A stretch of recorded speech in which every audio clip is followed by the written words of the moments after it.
안녕하세요. 부산 큰병원 우영원장입니다.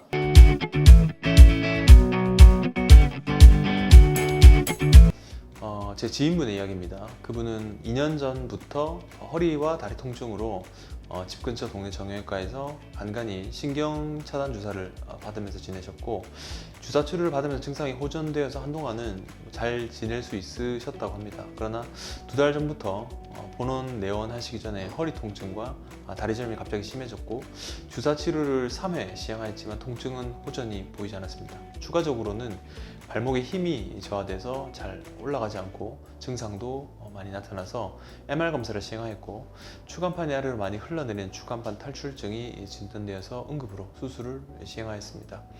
오늘은 누구도 피해갈 수 없는 디스크라는 질환의 수술 시기에 대해서 알아보도록 하겠습니다. 디스크라는 이름으로 더 잘 알려진 추간판 탈출증은 척추 질환 가운데 가장 흔한 질환입니다. 척추뼈와 사이에 존재하는 추간판이 여러 가지 원인에 의해서 손상을 받아서 퇴행성 변화를 겪으면서 추간판 내부에 젤리 같은 수액이 탈출돼 주변을 지나는 척추 신경을 압박하여서 다양한 신경학적인 이상 증상을 일으키게 됩니다.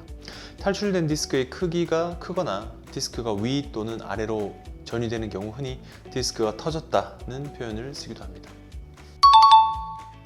디스크는 처음 치료에 접근할 때는 내과적으로 접근하면 될 것입니다. 약물 치료와 안전 가료만을 통해서도 디스크는 치유될 수 있다는 말씀입니다. 디스크 초기에는 허리 통증만 발생하는데, 이런 경우에는 특히나 수술적 치료를 생각할 필요가 없게 됩니다. 요통이 동반되고 휴식에 반응이 적은 경우에는 약물 치료 외에 주사 치료를 동반하게 된다면 보다 빠르게 효과를 볼 수 있게 됩니다. 짧게는 일주일, 길게는 한 달 안에 디스크로 인한 요통은 많이 가라앉게 될 것입니다. 추간판 탈출증의 대표적인 증상은 허리 통증과 다리 저림입니다. 허리 통증만 심하거나 다리 저림만 심한 경우도 있고, 두 증상이 동반되는 경우도 있습니다. 특히 다리를 펴서 들어 올리려고 하면 극심한 통증이 유발되기도 합니다. 통증이 심한 경우는 보행이 어렵고 간혹 하지 근력이 저하돼서 발목이나 발가락이 잘 움직이지 않는 경우도 있습니다. 근력 저하가 발생한 경우에는 보행 시 발과 발목의 움직임이 제한돼서 제대로 걷지 못하거나 넘어지는 일도 있게 되죠.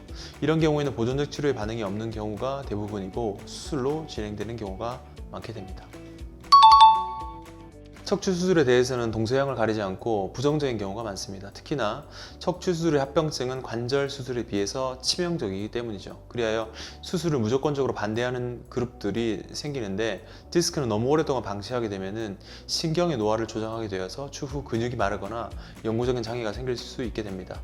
그래서 연구자들은 수술을 해야 하는 시기에 대해서도 연구를 많이 하였는데요. 최근 문헌에 의하면 3.5개월에서 5.5개월 사이에 수술하는 것이 가장 시기 적절하다는 연구 데이터도 있습니다.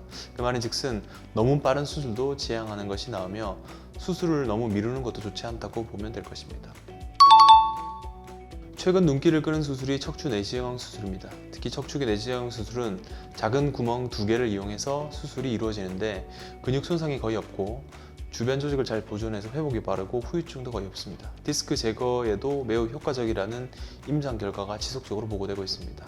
지인분처럼 디스크가 크고 하방 전이가 심할 경우에는 기존 디스크 제거술로 수술하게 되면은 절개를 많이 해야 할 뿐만 아니고, 디스크 제거를 위해서 뼈를 제거하는 것도 범위가 넓어지게 되는데, 양방향 내시경 수술법을 이용하게 되면 뼈를 제거하는 범위를 최소화하고 깊숙한 부위까지 모두 직접 확인하면서 깨끗이 제거할 수 있습니다.